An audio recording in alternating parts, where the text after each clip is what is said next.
I'm happy to see all of your beautiful faces. Good evening, Director Chanika, elected trustees, and my fellow concerned constituents. Is our school board truly committed to fostering an open, inclusive, and democratic environment where all voices are heard and respected? My name is Carolyn Burjoski, and for over 20 years, I have had the privilege of serving as a teacher in the Waterloo Region District School Board. As a mother of 3 and a grandmother to 4 beautiful children, I am deeply invested in the future of our schools and the well-being of our students. I stand before you today to express my grave concerns regarding the proposed changes to bylaw, particularly 15.3. If passed, these amendments will not only cut delegates' speaking time in half, but also require pre-approval of their complete presentations. This marks a significant departure from the current practice of providing a brief summary of the issues.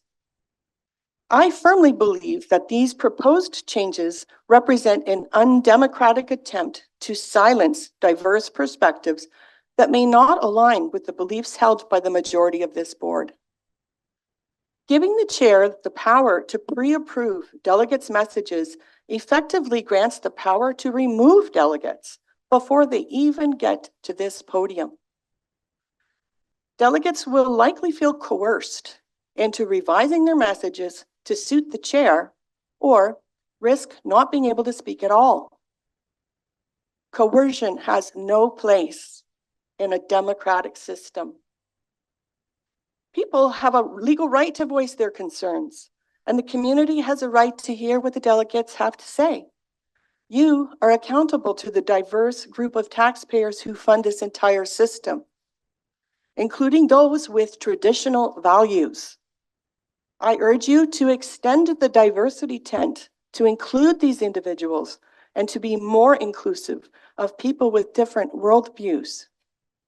It's already very intimidating for parents to approach you with our concerns.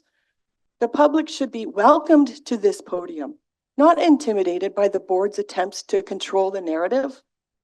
The warnings about violating the Human Rights Code or the Charter are misleading and serve as an intimidation tactic, as Delegate Dr. Peter Wollstonecraft pointed out on January 24th, 2022.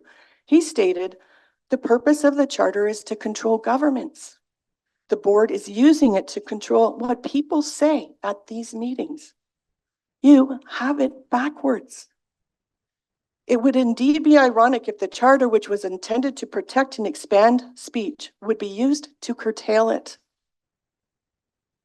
Since January 2022, the chair has sometimes employed the vague accusation of being off topic to halt delegations with which it disagrees. A recent delegate asked the chair about the criteria for being off topic and who gets to make this decision. The chair answered that she alone decides who is off topic, and there is no criteria. This arbitrary power to silence dissenting voices is the action of a dictator, not a democratic institution. Valerie, continue. This board talks about diversity and inclusion, but increasingly shows disdain for diverse thinkers and people with traditional values. The most alarming evidence of this occurred on September 19th, 2023, when the WRDSB publicly condemned a large multiracial group of concerned parents who had planned to gather the next day in unity across diverse identities to protest gender policies that confuse vulnerable children and alienate loving parents. Disturbingly, the board's condemnation was issued before the protest even took place, without any opportunity to hear the parents' messages or read their placards. This premature condemnation was an attempt to dismiss the genuine concern of a broad coalition. The board's labeling of these parents as motivated by hate was an unfair characterization of a group, a diverse group of concerned citizens exercising their democratic rights. Ironically, the Million March for Children was the most diverse event I'd ever had the pleasure to attend. It was a powerful, encouraging, and uplifting display of unity and shared concern for the well-being of our children. It transcended differences in religion, in ethnicity, and sexual orientation, and all those groups were represented there. In conclusion, I implore you to carefully consider the ramifications of these proposed bylaw amendments. They will stifle open dialogue, silence diverse perspectives, and undermine the democratic principles that our school board should uphold.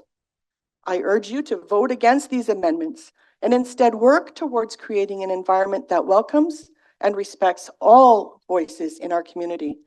Our students deserve a school board that is truly committed to fostering inclusivity, diversity, open communication, and academic excellence. Thank you. Thank you for watching. If you appreciate the work that I do, please consider supporting me financially. I'm very happy to speak up for the protection of kids, and if you can't support financially, I would appreciate it if you help me overcome the censorship and just share these videos with other people so they know exactly what is happening. I left a link in the description to my Ko-fi account where you can do a one-time donation or a monthly subscription. Anything helps and your support is greatly appreciated. Thank you once again.